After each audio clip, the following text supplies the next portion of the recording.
저와 번갈아 교독하고 마지막 절 함께 읽겠습니다. 소요가 그침에 바울은 제자들을 불러 권한 후에 작별하고 떠나 마게도냐로 가니라. 그 지방으로 다녀가며 여러 말로 제자들에게 권하고 헬라에 이르러 거기 석 달 동안 있다가 배 타고 수리아로 가고자 할 그때에 유대인들이 자기를 해하려고 공모함으로 마게도냐를 거쳐 돌아가기로 작정하니. 아시아까지 함께 가는 자는 베레아 사람 브로의 아들 소바더와 데살로니가 사람 아리스다고와 세 군도와 더베 사람 가이오와 및 디모데와 아시아 사람 두기고와 드로비모라. 그들은 먼저 가서 드로아에서 우리를 기다리더라.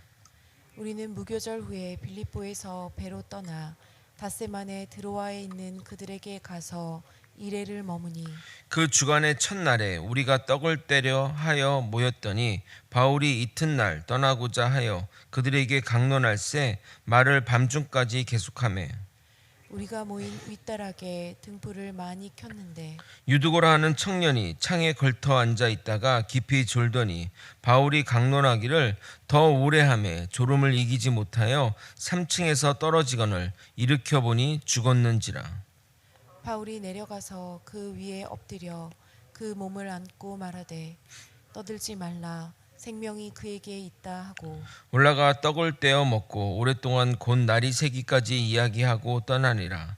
사람들이 살아난 청년을 데리고 가서 적지 않게 위로를 받았더라. 아멘. 지난 설교는 에베소 지역에서 일어난 소요 사태를 다뤘습니다.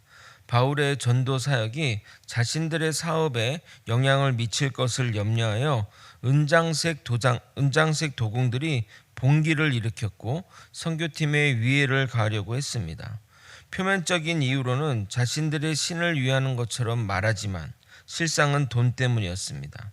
자신들을 위해 신을 만들고 그 신을 빌어 생계를 유지하다 우상의 진실을 말하니 지레 겁을 먹은 것입니다. 이처럼 우상은 인간이 만든 허상에 불과합니다. 그래서 하나님은 인간의 이런 본성을 알기 때문에 인간이 만들어 놓고 그것을 섬기려고 하는 인간의 이 본성을 알았기에 우상 숭배를 하지 말며 아무 형상도 만들지 말라고 하신 것입니다. 이런 소요 때문이기도 하고 또 여러 가지 이유로 사역이 힘들어진 사도 바울 선교팀은 이제 마케도냐로 나아가게 됩니다. 오늘은 사도 바울의 여정을 확인하고 드로아에 있었던 사건을 이야기하고자 합니다. 바울의 복음의 열정을 확인할 수 있는 시간입니다. 우리 모두 주어진 일에 열정을 다하는 자가 되길 예수님의 이름으로 소망합니다. 성경이 말하는 지명을 잘 알아야 우리가 성경을 눈에 보듯이 볼 수 있습니다. 향후 서신서를 볼 때 큰 도움이 될 것이니 잘 들어주시기 바랍니다.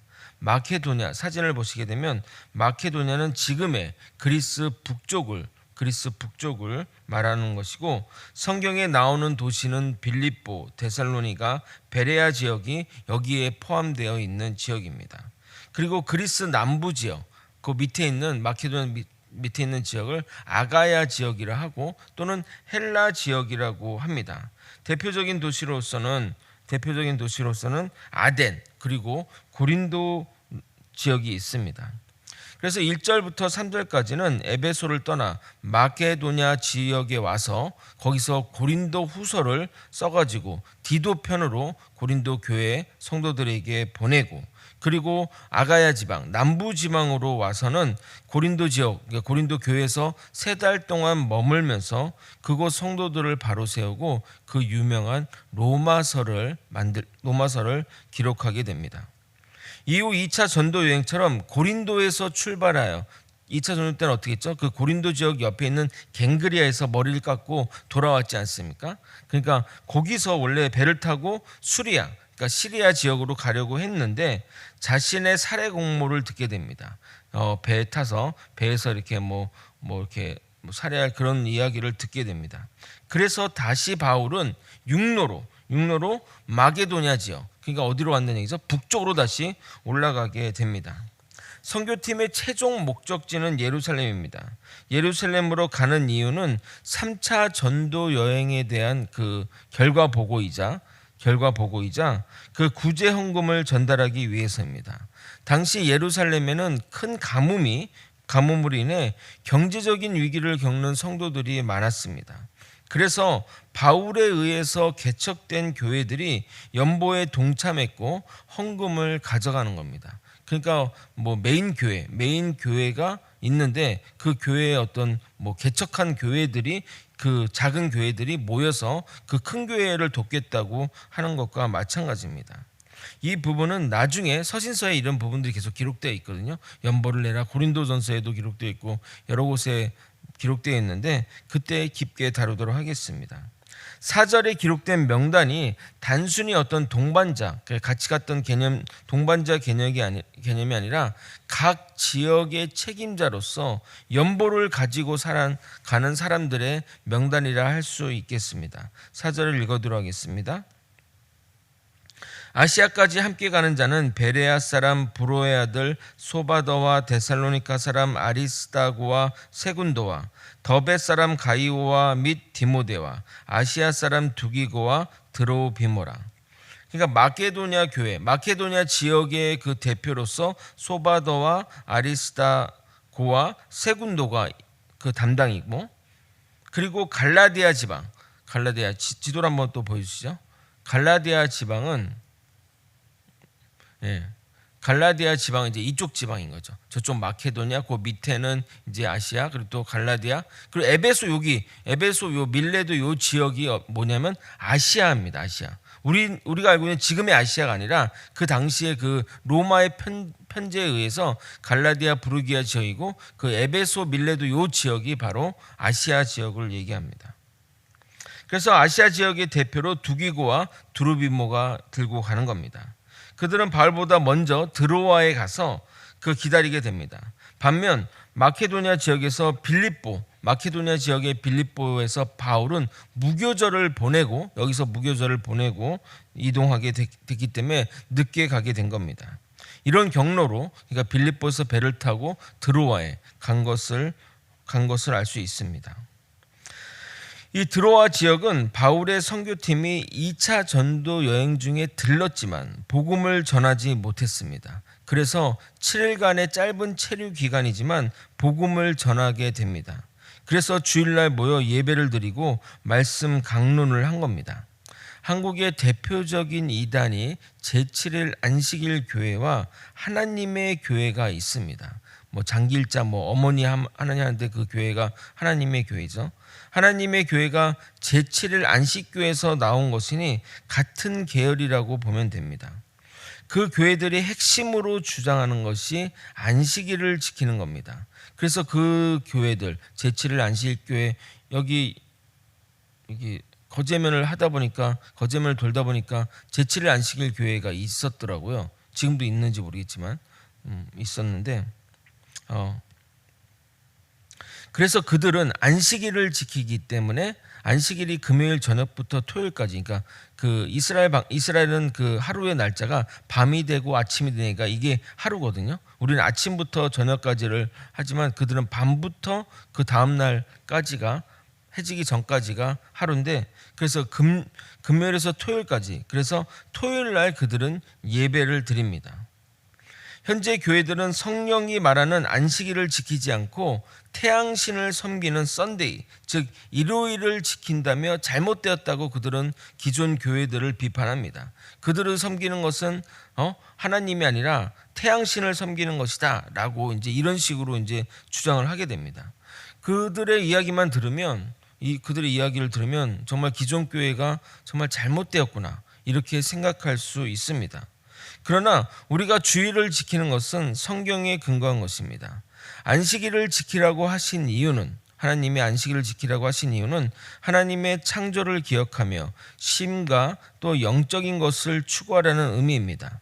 또한 이런 물리적인 안식, 그러니까 쉬는 것뿐만 아니라 이 땅의 안식, 우리의 인류의 안식이신 예수 그리스도를 기다리며 기억하기 위해서입니다. 그런데 안식일의 주인이신 예수 그리스도가 이 땅에 오심으로써 이 안식일의 언약이 성취가 되었습니다. 그러면 안식일의 정신과 다시 오실 예수님을 기다리는 우리가 어떤 날을 기억하며 그 날에 예배를 드려야 하겠습니까? 바로 예수님의 부활하신 날을 기념하며 그 다시 부활하실 것을 기대하며 예배를 드려야 하는 겁니다. 예수님이 부활하신 날이 언제입니까? 안식 후 첫날, 지금으로 말하면 주일이 되는 겁니다. 그래서 초대교회는 예배를 주일에 드렸습니다. 그 증거가 오늘 본문 7절입니다. 본문에는 그 주간의 첫날이라고 되어 있는데 개역 한글에는 안식 후 첫날이라 했고 둘 다 같은 말입니다. 주일의 첫날이 언제죠? 일요일이죠. 그렇죠? 주일이죠. 주일부터 첫날에서 맨 왼쪽에 주일이 있고 일, 월, 화, 수, 목 돼 있지 않습니까? 그래서 달력도 가장 왼쪽에 주일이 있는 겁니다. 7절을 한번 읽어보도록 하겠습니다. 함께 읽겠습니다. 시작. 그 주간의 첫날에 우리가 떡을 떼려 하여 모였더니 바울이 이튿날 떠나고자 하여 그들에게 강론할세 말을 밤중까지 계속하매. 우리가 떡을 떼러 모였을 때 이게 무슨 말일까요? 성찬을 의미합니다. 그 당시는 예배 때마다 성찬을 드렸기 때문에 이 자체가 그러니까 그냥 모인 게 아니라 뭐 좀 간식 먹으러 모였다 이게 아니라 예배를 드리기 위해 모였다는 것을 의미합니다. 물론 유대교도 아직 안식일을 지킵니다. 그들은 아직 안식일의 주인이 오지 않았기 때문에 그 주인이 오기만을 기다리며 하고 있는 거죠. 그러므로 지금도 우리가 안식일을 지키겠다고 하면 안식일의 주인이신 예수 그리스도가 안 온 것과 동일한 의미입니다. 절대 이단들의 헛된 이야기들에 정말 현혹돼서는 안 됩니다. 이제 그렇게 얘기하면 또 그렇게 들리잖아. 성경에는 안식일을 거룩하게 지키라 하는데 우리는 안식일을 지키지 않으니까 잘못됐다고 하면 또 그렇게 들릴 수 있는 겁니다. 그러나 초대교회 때부터 그리고 예수님이 부활하시고 난 이후에도 안식 후 첫날 모여서 예배드리는 그 것들이 돼 있습니다. 물론 성경에 명시적으로 주일을 지켜라 뭐 이렇게 돼 있지 않지만 이게 계속 초대교회 때부터 계속 이어져 온 전통입니다. 당신은 쉬는 날 없이 일했기에 예배를 저녁 시간에 드렸습니다. 바울은 다음 날 떠나기로 예정되어 있기 때문에 이들을 다시 못 볼 거라는 생각에 마지막 그로 열정을 다해 그들에게 복음을 가르쳤던 것입니다. 밤이 깊어질 때까지 말씀을 전했으니 적어도 지금까지 4시간에서 5시간 정도 말씀을 전했던 겁니다. 그런데 듣는 청중 중에 유두고라는 청년이 있었는데 창문가에서 말씀을 듣다 졸았고 3층 높이에서 떨어지게 되었습니다. 설교자마다 이 구절을 가지고 다양한 이야기를 합니다. 바울이 설교를 못해서 유두고가 졸다가 떨어졌다거나 또는 유두고가 설교를 안 듣고 창가에 걸터앉아 세상과 말씀 가운데 갈팡지팡하니 떨어진 것이다 라고 뭐 이런 식으로 좀 상상을 가미해서 얘기하는데 실상은 그렇지 않습니다. 8절에 보면 등불을 많이 켰다고 하는데 힌트가 있습니다. 당시 등불, 지금 같은 이런 좋은 등불이 전기 등불이 아니라 그 당시는 뭐 그 좋은 가스도 그 기름도 아닌 뭐 올리브유나 뭐 이런 걸로 했기 때문에 그걸 태우면 그름과 연기가 많아서 연기가 굉장히 많이 나오는 등불이었습니다. 또한 사람들도 많았기 때문에 열기가 상당했기 때문에 그 창문을 항상 열어둔 것입니다. 사람들이 많았기에 젊은 청년이 가장 불편한 자리에 앉았던 것이고 그리고 유두고가 앉아있던 그 창문 쪽으로 그런 그름과 연기와 열기가 빠져나가다 보니 산소 결핍 또는 더워서 졸게 된 것입니다. 물론 늦은 밤에 또 일하고 온 청년이기 때문에 늦은 밤에 피곤도 했을 것입니다. 저는 개인적으로 설교는 길게 하지 않는 것이 좋다고 생각을 합니다. 그래서 저만의 원칙이 있습니다. 그래서 거의 교회 와서 그 원칙을 지켰는데 주일 예배는 40분 내외로, 수요 예배는 30분 내외로, 새벽 예배는 20분 내외로 설교를 합니다. 길게 한다고 뭐 다 들리는 것이 아니기 때문에 이 정도 시간이면 가장 좋다고 생각합니다. 그렇죠? 너무 짧습니까? 좀 길게 할까요? 예. 물론 특별한 경우에는 예배를 두더라도 그런 시간 안에서 하게 됩니다. 제가 이번 설날 때 조금 일찍 설교를 좀 했더니 성도들이 엄청 좋아하더라고요. 다 열심히 또 할 일도 많은데 제가 막 길게 또 얘기하면 또 그럴 것 같아서 짧게 했던 것 같은데 알겠습니다. 그런데 유드고가 떨어진 것으로 끝난 것이 아니라 그가 죽게 됩니다. 9절을 읽어드리도록 하겠습니다. 유드고라 하는 청년이 창에 걸터 앉아 있다가 깊이 졸더니 바울이 강론하기를 더 오래 하매 졸음을 이기지 못하여 3층에서 떨어지거늘 일으켜 보니 죽었는지라. 집회를 멈추고 유드고에 달려간 바울은 그에게 아직 생명이 있다고 말합니다. 어떤 이들은 이 장면을 보고 유드고가 죽은 것이 아니라 기절한 것이 아니냐 말하는데 저자가 의사인 누가에게 명확하게 죽은 것이 확실합니다. 다른 사람이라면 뭐 그렇게 그냥 느낌으로 할 수 있지만 그 저자 누가의 판단에 의해서 죽은 것이 확실합니다. 이 놀라운 일이 벌어지고 나서 그리고 그 유드고를 그 바울이 가서 살리게 되죠. 살리고 나서 한 바울의 다음 행동이 정말 놀랍습니다. 11절입니다. 올라가 떡을 떼어 먹고 오랫동안 곧 날이 새기까지 이야기를 하고 떠나니라. 그러니까 죽은 유드고를 살린 직후에 다시 올라가 떡을 떼며 예찬을 나눈 후에 다시 날이 새기까지 복음을 전하였다는 겁니다. 저녁부터 날이 새도록 말씀을 전한 셈입니다. 대략 계산해도 10시간은 좋게 걸리는 시간 동안 복음의 열정으로 가르친 것입니다. 중간에 사고가 났어도 멈추지 않고 말입니다. 바로 떠나야 하는 바울에게 사람들과의 헤어짐이나 인사와 같은 일에 일절 시간을 보내지 않고 끝까지 복음을 전하다 간 것입니다. 저는 정말 사도 바울처럼 죽을 때까지 복음을 전하다 죽었으면 좋겠다는 생각을 합니다. 이 얼마나 멋진 일입니까? 어떤 목회자는 말씀을 전하는 그 자리에서 죽었으면 좋겠다고 말하지만 본인은 좋을지 모르지만 설교를 듣는 성도들은 얼마나 큰 충격이겠습니까? 말씀 전하다가 죽으면 여러분은 어떡합니까? 그렇게까지 되고 싶진 않고 복음을 전하다 다음 날 죽었으면 좋겠다는 생각입니다. 아마도 들어와 사람들은 유드고를 살린 기쁨에 사도 바울에게 신앙에 관련한 이런저런 궁금한 것들을 물어봤을 것이고 사도 바울은 그들의 질문에 밤이 새도록 답변한 것입니다. 물론 사도 바울은 떠나지만 복음에 살아있는 증인인 유드고가 있으니 그들이 가는 길에 대한 위로와 또 내가 가는 길이 결코 잘못되지 않았다는 확신을 들게 했을 것입니다. 12절을 읽겠습니다. 함께 읽겠습니다. 시작. 사람들이 살아난 청년을 데리고 가서 적지 않게 위로를 받았더라. 말씀을 정리하겠습니다. 에베소를 떠나 마게도냐와 아가야 지방을 돌며 자신이 뿌린 씨앗들을 견고하게 자라도록 애쓰는 사도 바울의 모습을 볼 수 있습니다. 잠시 들린 드로아에서도 복음을 전한 일을 멈추지 않았는데 내일 떠남에도 정말 열과 성의를 다해 밤새 복음을 전하게 됩니다. 그 가운데 유드고란 청년이 떨어져 죽는 경우가 발생했음에도 불구하고 전혀 요동하지 않고 그를 살려낸 후에 계속 복음을 전했습니다. 죽은 이가 살아난 것은 충분히 자랑하고 알려도 좋으련만 사도 바울에게는 복음을 전하는 것이 더 중요했던 것입니다. 흔들림 없이 자신의 사명의 길을 가는 사도 바울이라 하겠습니다. 그는 자신이 유명해지고 명성을 떨치는 일에는 전혀 관심이 없었습니다. 오직 주의 복음을 전하는 일이 그의 길이고 그의 사명이었던 겁니다. 사도 바울과 같이 자신의 사명을 향해 자고 우면하지 않고 나아가는 저와 여러분이 되시길 예수님의 이름으로 소망합니다. 아멘. 기도하겠습니다.